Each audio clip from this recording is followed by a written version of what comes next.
నమస్తే, welcome to special interview. నేను సునీల్. ఈరోజు ఎందుకంటే జనరల్గా సిల్వర్ ప్రైసెస్ అనేవి ఈ ఇయర్ అసలు అమాంతం పెరిగిపోయాయి. ఎవ్వరు ఎక్స్పెక్ట్ చేయలేదు. ఆ ర్యాలీ ఇంకా కంటిన్యూ అవుతూనే ఉంది.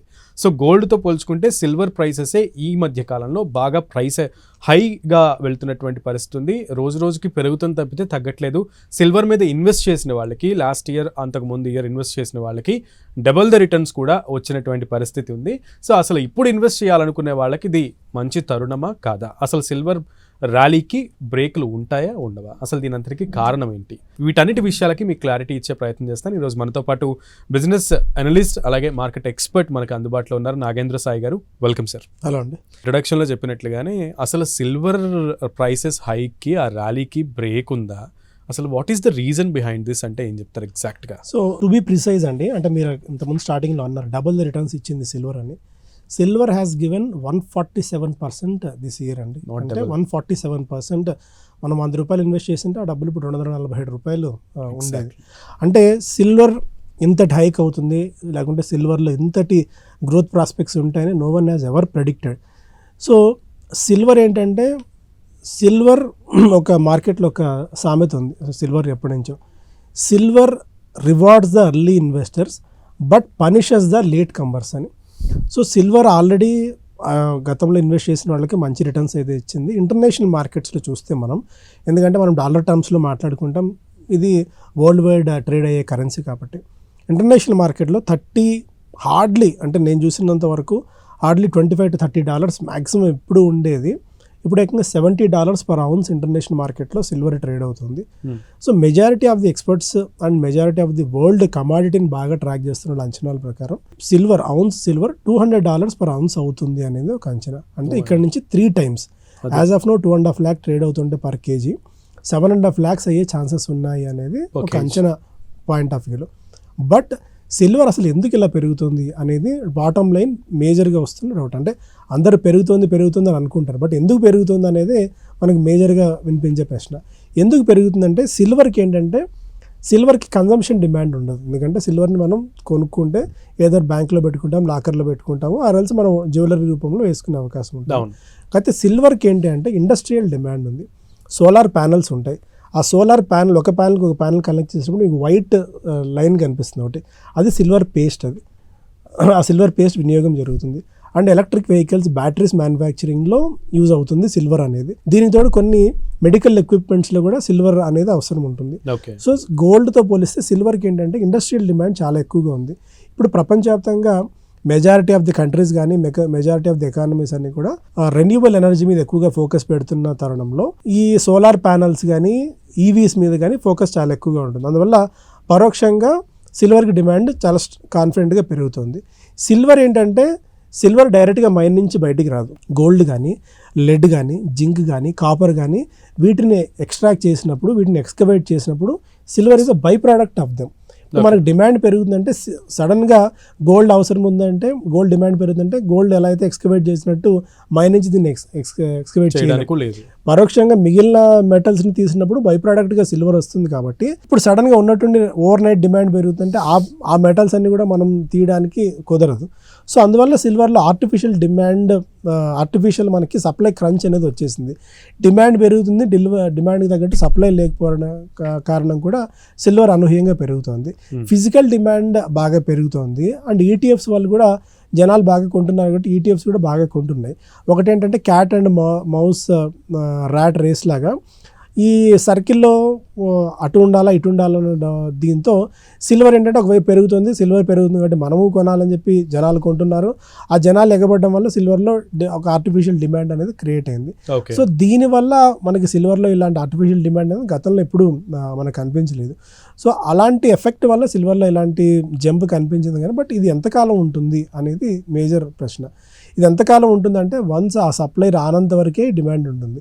ఎప్పుడైతే ఆ సప్లై గ్లట్ పోయి సప్లై వన్స్ కిక్ ఇన్ అవుతుందో ఆటోమేటిక్గా ప్రైజెస్లో క్రాష్ అనేది అయితే సిల్వర్లో మనం క్లియర్ కట్గా చూడొచ్చండి. సార్, జనరల్గా ఇప్పుడు అంటే ఇదివరకు కూడా సిల్వర్ బై చేసేవాళ్ళు, అంటే మామూలుగా కస్టమర్స్ ప్రకారంగా మనం మాట్లాడుకుంటే ఇన్వెస్టర్స్ కాకుండా, సో కస్టమర్స్కి ఇప్పుడున్నటువంటి ప్రైసెస్లో is it safe to buy silver అంటే ఏం చెప్తారు? ఆల్టర్నేటివ్ సోర్సెస్కి వెళ్ళిపోవడం I don't suggest at all అండి. అంటే ఇంతకుముందే నేను చెప్పినట్టు it will reward early investors only, but punish like anything for the late comers. Okay. Already మీరు పార్టీలో లేట్ వచ్చేసారు. సో ఈ పాయింట్ ఆఫ్ టైంలో ఇన్వెస్ట్ చేయడం వల్ల రిస్క్ ఎక్కువగా ఉంది. రివార్డ్ ఎప్పుడైనా ₹1 ఎక్కడైనా ఇన్వెస్ట్ చేయండి, అదర్ ఇటు ఈక్విటీ కానివ్వండి, గోల్డ్ కానీ, సిల్వర్ కానీ, నేను తీసుకునే రిస్క్ ఎంత, నాకు వచ్చే రివార్డ్ ఎంత అనేది మనం మేజర్గా క్యాలిక్యులేషన్ చేసుకోవాలి. ఈ పాయింట్ ఆఫ్ టైంలో సిల్వర్లో మనం ఇన్వెస్ట్ చేయడం వల్ల రిస్క్ ఎక్కువ ఉంది, రివార్డ్ తక్కువ ఉంది. ఎందుకంటే ఆల్రెడీ ఏ అసెట్ క్లాస్ అయినా సరే 90 degrees యాంగిల్లో వర్టికల్గా పెరగదండి. ఎక్కడో పాయింట్ ఆఫ్ టైంలో ఒక పైకి కిందికి మన ఈసీజీలో గ్రాఫ్ వచ్చినట్టు అలా వస్తుంటేనే సస్టైన్మెంట్ ఉంటుంది. అలా కాకుండా ఒక 1-way యాంగిల్లో 90 degrees యాంగిల్లో ఎప్పుడైనా పెరిగిందంటే అంతే సడన్గా క్రాష్ వచ్చే ఛాన్సెస్ కూడా ఉన్నాయి. గతంలో కూడా సిల్వర్ ఇలా క్రాష్ అయిన సందర్భాలు మనకు చాలా ఎక్కువగా ఉన్నాయి. కాబట్టి ఈ పాయింట్ ఆఫ్ టైంలో సిల్వర్లో ఇన్వెస్ట్ చేయడం అనేది కొద్దిగా రిస్కీ బెట్ అవుతుంది. ఒకసారి చూస్తే రిచ్ డాడ్ పూర్ డాడ్ అని మీరు బుక్ వినే ఉంటారు, రాబర్ట్ కియోసాకి గారు. ఆయన గోల్డ్ మీద సిల్వర్ మీద విపరీతంగా ఆయన బాగా పబ్లిసిటీ చేస్తున్నారు ఈ మధ్యకాలంలో. సిల్వర్ ఏకంగా $200 దాకా అవుతుంది, మిగిలిన అసెట్ క్లాసెస్ అన్నీ వదిలేసేయండి, మీరు గోల్డ్ అండ్ సిల్వర్లో ఇన్వెస్ట్మెంట్ చేసుకోండి అని చెప్పి ఆయన పదే దీన్ని ఈ థియరీని ఆయన బాగా ప్రమోట్ చేస్తున్నారు. కానీ బట్ సమ్హౌ ఈ పాయింట్ ఆఫ్ టైంలో మేబీ సిల్వర్ వెళ్ళొచ్చేమో, $200కి వెళ్ళొచ్చు, మేబీ అది 5 years పట్టచ్చు, 10 years పట్టచ్చేమో. కానీ వీక్ హార్ట్స్ ఉన్నవాళ్ళు, ఇన్వెస్ట్మెంట్ యాంగిల్లో తీసుకోవాలనుకున్న వాళ్ళకి మాత్రం రిస్క్ అవుతుంది. లేదు ఇంట్లో మీకు ఏదో అవసరం ఉంది, మ్యారేజెస్ ఉంది, లేదా ఈవెంట్స్ ఉన్నాయి, బట్ మీరు 200 లక్షలు ఉన్నా కొనాల్సిందే, 3 లక్షలు ఉన్నా కొనాల్సిందే, ఏదైనా కొనాల్సిందే, తప్ప వేరే ఆప్షన్ ఉండదు. కానీ బట్ ఇన్వెస్ట్మెంట్గా మీరు కన్సిడర్ చేస్తున్నారు అంటే మాత్రం దానికి రేషనల్ అనేది ఉండాలి.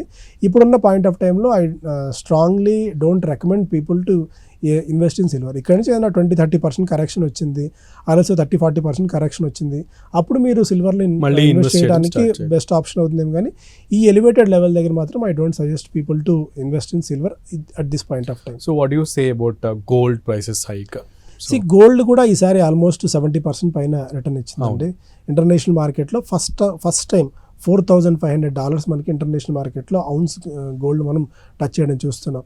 అంటే majority of the companies like JP Morgan కానీ, మోర్గన్ స్టాన్లీ కానీ, majority of the broking companies, majority of the fund houses అంతా కూడా హార్డ్లీ ఇక్కడ నుంచి ఒక $5,000 నుంచి $5,500 దాకా గోల్డ్ వెళ్ళే ఛాన్సెస్ ఉన్నాయనేది majority of the fund houses.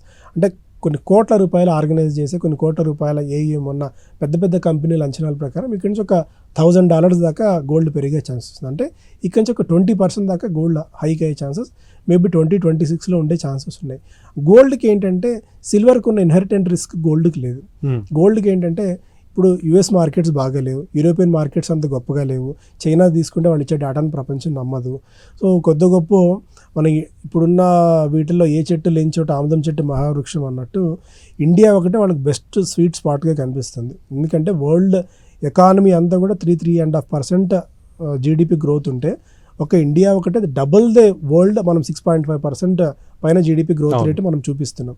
ఈ పాయింట్ ఆఫ్ టైంలో మనకి గోల్డ్కి యుఎస్లో అనిశ్చితి ఉన్న తరుణంలో డీడాలరైజేషన్ కూడా జరుగుతుంది. డీడాలరైజేషన్ అంటే డాలర్ని తగ్గించుకొని, డాలర్ డామినెన్స్ని తగ్గించడానికి అటు బ్రిక్స్ దేశాలు కానివచ్చు, చైనా కావచ్చు, మన ఎకానమీస్ అన్నీ కూడా డాలర్ని తగ్గించుకొని గోల్డ్ని ఎక్కువగా కొంటున్నాయి. వరల్డ్ బ్యాంక్స్ అన్నీ కూడా ఎదర్ చైనా కానీ మనం కానీ వరల్డ్లో ఉన్న ప్రముఖ బ్యాంకులు అంటే అపెక్స్ బ్యాంక్స్ అని, సెంట్రల్ బ్యాంక్స్ అని కూడా గోల్డ్ కొనడం వల్ల కూడా ఈసారి గోల్డ్ విపరీతంగా పెరగడానికి రిజర్వ్స్ బాగా పెంచుకుంటున్నాయి గోల్డ్ రిజర్వ్స్ని. అందువల్ల గోల్డ్లో మనకి డిమాండ్ అయితే బాగా పెరిగింది. కానీ మేబీ గోల్డ్ ఇప్పుడు నేను కాన్ఫిడెంట్గా చెప్పగలను సిల్వర్ ఒక 20-30% క్రాష్ అయ్యే ఛాన్సెస్ ఉన్నాయి. బట్ గోల్డ్ పాయింట్ ఆఫ్ వ్యూలో అంత క్రాష్ వస్తుంది నేను అనుకోవట్లేదు. బట్ క్రాష్ అయితే గోల్డ్లో వస్తుంది, క్రాష్ అని చెప్పారు కానీ కరెక్షన్ అయితే గోల్డ్లో వచ్చే ఛాన్సెస్ ఉన్నాయి. ఈ లెవెల్లో స్టిల్ నేను అది పర్సనల్గా చూసినా కూడా గోల్డ్లో ఈ లెవెల్లో నేనైతే ఇన్వెస్ట్ చేయనండి. మేబీ గోల్డ్లో కూడా అట్లీస్ట్ ఒక 10-15% కరెక్షన్ వచ్చిన తర్వాత మాత్రమే గోల్డ్లో ఇన్వెస్ట్మెంట్ చేయమని చెప్తాను. కానీ ఇప్పుడున్న పాయింట్ ఆఫ్ టైంలో గోల్డ్ కూడా కొద్దిగా రిస్కీ అవుతుంది, రిస్క్ రివార్డ్ పాయింట్ ఆఫ్ వ్యూలో చూసుకుంటే. ఓకే, మిగతా ఖనిజాలు కూడా అంటే కాపర్ ప్రైస్ కూడా అట్లానే పెరుగుతున్నటువంటి పరిస్థితి, దాని గురించి ఏం చెప్తారు? సో కాపర్ కూడా సేమ్ అండి. ఇప్పుడు ఈసారి ఏంటంటే ఇవి కాపర్ పాయింట్ ఆఫ్ వ్యూలో ఏంటంటే కామన్ మ్యాన్కి కనెక్ట్ అయ్యే పాయింట్ కాదు. ఎందుకంటే కాపర్ మనకి రోజువారీ వినియోగంలో ఉండదు, రోజువారీ చర్చ కూడా కాపర్ మనకు ఉండదు. కాకపోతే ఏంటంటే కాపర్ కూడా ఈసారి విపరీతంగా పెరిగింది. కాపర్ పెరగడానికి కూడా రీజన్ ఏంటంటే ఈవీస్ బాగా వచ్చాయి. అంటే ఇప్పుడు ప్రపంచవ్యాప్తంగా ఆర్టిఫిషియల్ ఇంటెలిజెన్స్ పెరుగుతున్న తరుణంలో డేటా సెంటర్స్ అవసరం విపరీతంగా ఉంది. సో డేటా సెంటర్స్ అవసరానికి కూడా డేటా సెంటర్స్ బిల్డ్ చేయడానికి కూడా కాపర్ వినియోగం చాలా ఎక్కువగా ఉంటుంది. అందువల్ల కాపర్ ఈసారి పెరిగింది కానీ సో కాపర్ ఇలానే పెరిగే ఛాన్సెస్ ఎక్కువ ఉన్నాయి. ఇప్పుడు ఏదైతే గోల్డ్ సిల్వర్ రిటర్న్స్ ఎలా ఇచ్చాయో కాపర్ కూడా ఈసారి రిటర్న్స్ ఇచ్చే ఛాన్సెస్ ఉన్నాయి 2026లో. ఎందుకంటే దీనికి ఇండస్ట్రియల్ డిమాండ్ బాగా ఉంది కాపర్కి. సో కాపర్లో మనకి ఏంటంటే ఇన్వెస్ట్ చేసే అవకాశం మనకు డైరెక్ట్గా లేదు. అండ్ ఇప్పుడు ప్రెషస్ మెటల్స్ విషయానికి వచ్చినట్టయితే ఒక థియరీ ఉంటుంది. మెటల్స్ విషయానికి వచ్చినట్టయితే ఇప్పుడు లెడ్ కానీ జింక్ కానీ అల్యూమినియం కానీ ఇలాంటి వాటిలో ఇన్వెస్ట్ చేయాలంటే మీరు ఎక్స్పర్ట్ ప్రోస్ అయి ఉండాలి. ఆర్ఎల్స్ దీనిలో ఈ సబ్జెక్ట్లో మీరు పిహెచ్డీ చేసి ఉండాలి. అలాంటి వాళ్ళు మాత్రమే ఇలాంటి మెటల్స్లో ఇన్వెస్ట్ చేయడం కానీ ట్రేడ్ చేయడం కానీ చేయొచ్చు. కానీ ఏ మాత్రం తెలియకుండా కాపర్ పెరుగుతుంది కదా మనం కూడా కాపర్ కొందామంటే మాత్రం ఇరుక్కుపోతాం. ఎందుకంటే ఇవన్నీ కూడా సైకిల్స్ అండి. ఈ సైకిల్ పైకి వెళ్ళినప్పుడు ఈ సైకిల్లోనే మనం ఏదో కిందికి దిగాలి లేదంటే ప్రాఫిట్ బుక్ చేసుకుని రావాలి. ఇలా వన్స్ ఆ డౌన్ సైడ్ సైకిల్లో వచ్చినప్పుడు మనం కొంటే మాత్రం ఇరుక్కుపోయే ఛాన్సెస్ చాలా ఎక్కువ ఉంటాయి. సో కాపర్లో మాత్రం బాగా పెరుగుతుంది. సో కాపర్లో డైరెక్ట్ ఇన్వెస్ట్ చేయలేని వాళ్ళు స్టాక్స్లో లైక్ నాల్కో ఉంది, నేషనల్ అల్యూమినియం కార్పొరేషన్, అల్యూమినియం కొనేట్, హిందుస్థాన్ జింక్ ఉంది. అలాంటి స్టాక్స్ వైపు మీరు ఇన్వెస్ట్మెంట్ కానీ ట్రేడ్ కానీ తీసుకోవడం బెస్ట్ అవుతుందేమో. కానీ డైరెక్ట్గా ఇందులో పొజిషన్స్ తీసుకోవడం మాత్రం రిస్క్ అయ్యే ఛాన్సెస్ ఉన్నాయి. ఓకే సాయి గారు, give me some clarity, correct me if I am wrong.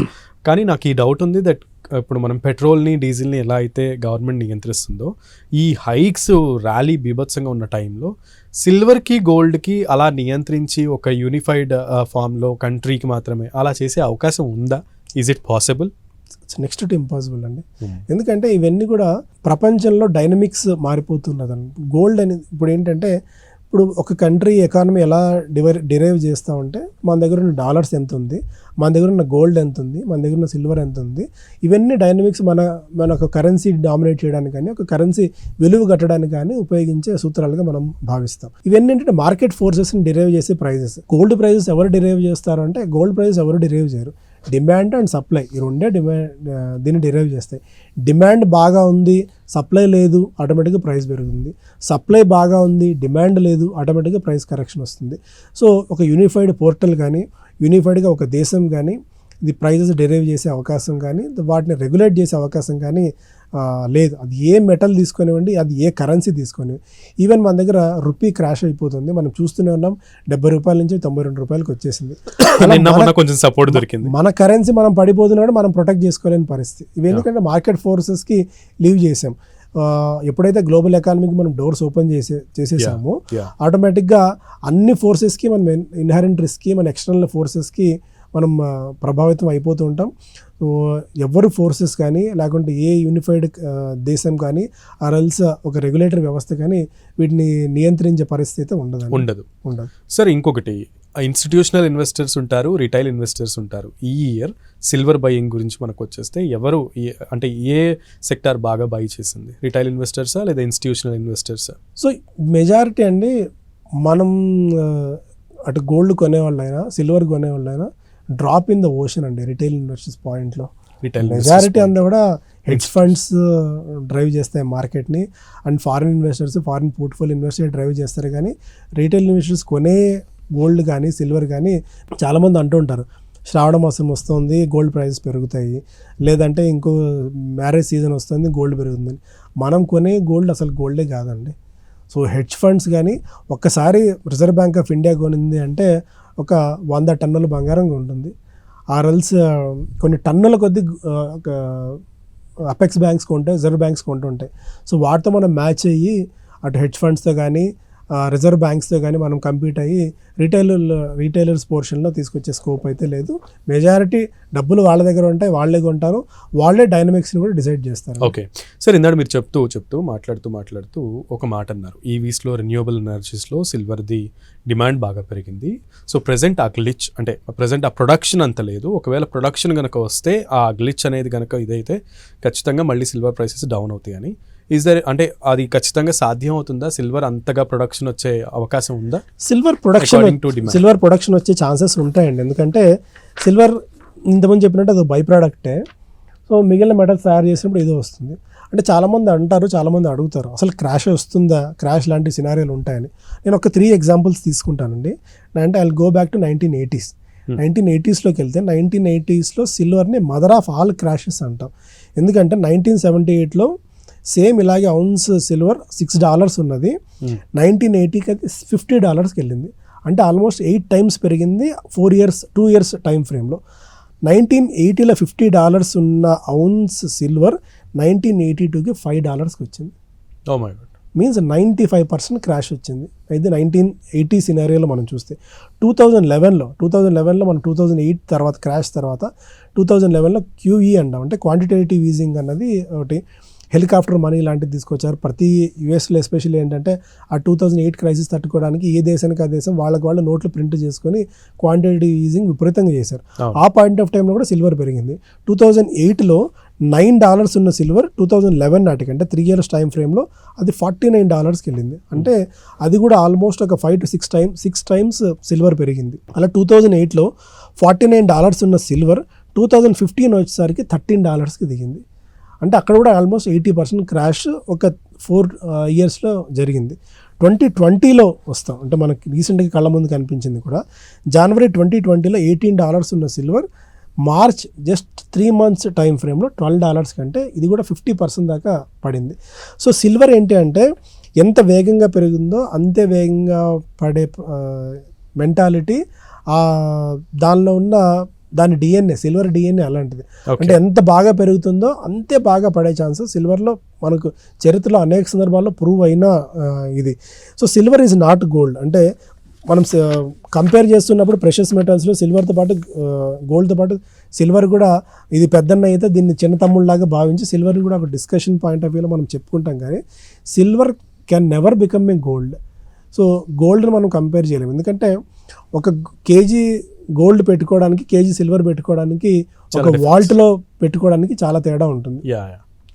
అంటే ఇది $70 ఔన్స్ ఉంటే అది $4,500 ఉంది. అంటే ఎన్ని ఎక్స్ ఉందో కంపేర్ చేసుకోవచ్చు. ఏ రిజర్వ్ కరెన్సీలైనా ఏ దేశం బ్యాంకులైనా సరే గోల్డ్ పెట్టుకోవడానికి ప్రయత్నిస్తే కానీ సిల్వర్ పెట్టుకోవడానికి ఎవరు కూడా మొగ్గు చూపించరు. సో ఇలా పాయింట్ ఆఫ్ వ్యూలో మనం చెప్పుకున్నప్పుడు సిల్వర్కి కరెక్షన్ అయ్యే ఛాన్సెస్ అనేక సందర్భాల్లో ఉన్నాయి. చరిత్ర కూడా మనకు అదే చెప్తుంది. అందువల్ల సిల్వర్ కరెక్షన్ అయ్యే ఛాన్సెస్ ఎక్కువగా ఉంటాయి. కాబట్టి ఓవర్ అగ్రెషన్, అంటే సిల్వర్ 5 లక్షలు అయిపోతుంది, 6 లక్షలు అయిపోతుంది, ఫోమో అంటాం, ఫియర్ ఆఫ్ మిస్సింగ్ అవుట్. ఆ ఫియర్ ఆఫ్ మిస్సింగ్ అవుట్లో మనం ఏదైనా మిస్ అయిపోతామన్న థాట్లోకి వెళ్ళి కేజీలు గోల్డ్ కానీ ఇరుక్కోవద్దు అనేది నా సలహా. కేజీలు సిల్వర్ కొనుక్కోవడం అయితే రిస్క్ అవుతుంది. సో ఇన్వెస్టర్లకి నేను ఫైనల్గా ఇదే క్వశ్చన్ అడిగి ముగిద్దాం అనుకున్నా. సో దానికి కూడా మీరు ఆన్సర్ చెప్పేశారు. దట్ బట్ ఆల్దో సో ఇన్వెస్టర్లకు కానీ లేదా రిటైల్ మార్కెట్ ఇన్వెస్టర్లకు కానీ లేదంటే హోమ్ కమోడిటీస్ అంటే ఇంట్లో వాళ్ళు కొనుక్కోవడానికి కానీ సో వాళ్ళకి ఏ సజెషన్స్ ఇస్తారు మీరు ఈ టైంలో? సో యాజ్ అన్ ఈక్విటీ ఎక్స్పర్ట్గా, అంటే నేను రెగ్యులర్గా ఈక్విటీస్ ట్రాక్ చేస్తాను కాబట్టి వీ ప్రిఫర్ ఈక్విటీస్. ఏంటంటే స్టాక్ మార్కెట్స్ మేము ప్రిఫర్ చేస్తాము. They are most organised. And మీ దగ్గర ఒక $100 ఉంది, యూ కెన్ ఇన్వెస్ట్. ఆర్ $500 ఉంది, you can invest in mutual funds. ఈ మెటల్స్ విషయానికి వచ్చినట్టయితే అండి ఇవన్నీ సైక్లికల్ అండి. మెటల్స్ అంతా కూడా వీటికి ఏ రోజుకు స్పెసిఫిక్గా మెటల్స్ ఎప్పుడు సాధారణంగా గ్రో అవుతుంటే చైనా ఎకానమీ ఎప్పుడు గ్రో అవుతాయి ఆటోమేటిక్గా మెటల్స్ అనేది కూడా గ్రో అవుతున్న సందర్భం గతంలో చరిత్ర మనం చూస్తే అర్థమవుతుంది. ఇప్పుడు ఒక ఐరన్ అవసరం ఉంది, ఒక మెటల్ అవసరం ఉంది, ఆ దేశంలో ఇన్ఫ్రాస్ట్రక్చర్ డెవలప్ అవుతుంది, అప్పుడు మనకి ఐరన్ అవసరం అవుతుంది, సిమెంట్ అవసరం అవుతుంది. అలా కాకుండా అసలు ఆ దేశంలో ఎకానమీయే బాగాలేదు, ఓవరాల్గా ప్రపంచవ్యాప్తంగా ఎకానమీస్ అన్నీ కూడా బాగలేవు అనుకుంటున్న పాయింట్ ఆఫ్ టైంలో ఇలాంటి మెటల్స్కి డిమాండ్ అనేది మనకు ఉండదు. సో దాన్ని మనం గమనంలో పెట్టుకో. అంటే అసలు ఒక మెటల్లో ఇన్వెస్ట్ చేస్తున్నాము, ఆర్ఎల్స్ ఒక అసెట్ క్లాస్లో మనం ఇన్వెస్ట్ చేస్తున్నామంటే ఎందుకు ఇన్వెస్ట్ చేస్తున్నాం అన్న థాట్ ప్రాసెస్ మనకు ఉండాలి. అసలు ఈ తలనొప్పి అంతా నాకెందుకు, ఒక ఫండ్ మేనేజర్కి ఎవరికో మనం డబ్బులు ఇచ్చేస్తాము అంటే నా దగ్గర $10,000 ఉందండి, ఆ $10,000 కోసం నేను ఇంత స్టడీ చేయాల్సిన పని లేదు. నేను ఎవడన్నా ఒక ఎక్స్పర్ట్ దగ్గరికి వెళ్ళి ఒక మ్యూచువల్ ఫండ్ దగ్గరికి వెళ్ళి వాడి దగ్గర ఇన్వెస్ట్ చేస్తే వాడికి అదే పొద్దున్న లేచినప్పటి నుంచి అదే పని కాబట్టి అది నేను మ్యూచువల్ ఫండ్స్లో స్టాక్స్లో ఇన్వెస్ట్ చేద్దామా లేకుంటే గవర్నమెంట్ బాండ్స్లో ఇన్వెస్ట్ చేద్దామా అనేది ఆ థాట్ ప్రాసెస్ తీసుకొని ఆ $10,000 వాడికి $4 $5 ఎంతో కొంత సమ్ ఎక్స్ ఫీజ్ తీసుకొని మీ డబ్బును వాడు ప్రొటెక్ట్ చేస్తాడు.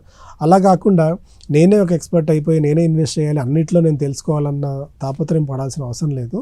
సో మ్యూచువల్ ఫండ్స్ మార్గాన్ని మీరు సెలెక్ట్ చేసుకున్నట్టయితే గోల్డ్లో కూడా మీరు ఇన్వెస్ట్ చేయాలన్నప్పుడు నేను ఫిజికల్ గోల్డ్కి dead against investing in physical gold అండి. ఇప్పుడు మీరు ఒక సమ్ జ్యువెలరీ షాప్ జ్యువెలరీ షాప్కి వెళ్ళారు, ఒక 20 గ్రాముల ఒక జ్యువెలరీ ఏదో చూశారు. ఆ 20 grams జ్యువెలరీకి దే విల్ ఛార్జ్ 15% నుంచి 25-30% వరకు VA అనేది ఛార్జ్ చేస్తారు. అంటే వాల్యూ ఎడిషన్ అది వేస్టేజ్ కానీ మేకింగ్ కానీ తరుగు కూలి నేమ్ ఎనీథింగ్ 30% ఆ 25% మీకు అక్కడే మీ విలువ కోల్పోతున్నారు. రేపు పొద్దున గోల్డ్ ఆ 25% పైన మీకు రిటర్న్ ఇస్తేనే మీరు పెట్టిన డబ్బుకి రిటర్న్ ఏమైనా జనరేట్ చేయగలుగుతుంది. అవును. సో ఫిజికల్ గోల్డ్కి ఐమ్ డెడ్ అగైన్స్ట్. మీరు గోల్డ్లో ఇన్వెస్ట్ చేయాలి, you invest in ETF invest చేయండి. లేదా ఇప్పుడు చాలా వరకు ఈటీఎఫ్స్ డిజిటల్ గోల్డ్ వస్తున్నాయి, ఆ డిజిటల్ గోల్డ్లో ఇన్వెస్ట్ చేయండి. అలా ఇన్వెస్ట్ చేసినప్పుడు ఏమవుతుందంటే మీరు రేపు పొద్దున డబ్బులు ఎప్పుడైనా అవసరం ఉంది ఇమీడియట్గా అమ్మేస్తే ఆ రోజు మార్కెట్ ప్రైస్లో మీ డబ్బులు మీ బ్యాంక్ అకౌంట్లో పడతాయి. ఈ 25 రూపీస్ మీరు ఈ తరుగు కానీ వేస్టేజ్ కానీ విఏ రూపంలో మీరు కోల్పోవాల్సిన అవసరం ఉండదు. సో అలాంటి ఈటీఎఫ్స్ మీరు పికప్ చేసుకోండి. లేదా సిల్వర్లో ఇన్వెస్ట్ చేద్దాం అనుకుంటున్నారు, అలాంటి ఈటీఎఫ్స్ మీరు పికప్ చేసుకోండి. నేను ఒకటే చెప్తానండి, మీ దగ్గర 100 రూపాయలు ఉంటే 85-90 రూపాయలు మీరు ఈక్విటీలోనే ఇన్వెస్ట్ చేయండి. మిగిలిన ఒక 10 రూపాయలు మాత్రమే గోల్డ్లో కానీ సిల్వర్లో కానీ ఇన్వెస్ట్ చేయండి. రీట్స్ అంటాం, real estate investment trust REITs. ఆ రీట్స్ కూడా బాగా పాపులారిటీ వస్తుంది, వాటిలో ఇన్వెస్ట్ చేయండి. అలాంటి వాటిలో మీ అసెట్స్ని మీ 100 రూపాయలు మీరు డిఫరెంట్ బొకేస్లో పెట్టుకోవాలి. Don't keep all your eggs in one basket అనేది మనం వారన్ బఫే గారి చెప్పే ప్రిన్సిపల్ అది. సో అన్ని డబ్బుల్ని ఒకే చోట పెడితే రేపు పొద్దున ఏదైనా ఒక అసెట్ క్లాస్లో ఏదైనా ప్రమాదం వచ్చింది అనుకోండి, మీరు మొత్తం మునిగిపోతారు. అలా కాకుండా ఈ డబ్బులను 10 చోట్ల 5 చోట్ల పెట్టారనుకోండి, ఒక అసెట్ క్లాస్ పైన ఇంకొక అసెట్ క్లాస్ని మనం కాపాడుకునేందుకు స్కోప్ దొరుకుతుంది. కాబట్టి ఈక్విటీలను ప్రిఫర్ చేసుకోండి. గోల్డ్కి సిల్వర్కి తక్కువ ప్రయారిటీ ఇవ్వండి, పెరుగుతాయి. బట్ ఆ కెపాసిటీ మీకు ఉండి, ఆ షాక్ని తట్టుకునే కెపాసిటీ మీకు ఉండి, అంతటి ఎక్స్పర్టీజ్ ఉండి, ప్రపంచవ్యాప్తంగా ఏం జరుగుతున్నాయన్న ఫ్యాక్టర్స్ అని మీరు ఏ రోజుకి ఆ రోజు ట్రాక్ చేయగలిగి చేసినప్పుడు మాత్రమే మీరు ట్రేడ్ చేసుకోండి. కానీ యాజ్ అన్ ఇన్వెస్టర్గా, చిన్న ఇన్వెస్టర్గా, ఒక లేమ్యాన్ ఇన్వెస్టర్గా గోల్డ్ అండ్ సిల్వర్ లాంటి ప్రెషియస్ మెటల్స్ని విపరీతంగా డబ్బులు పెట్టి ఇరుక్కోకండి.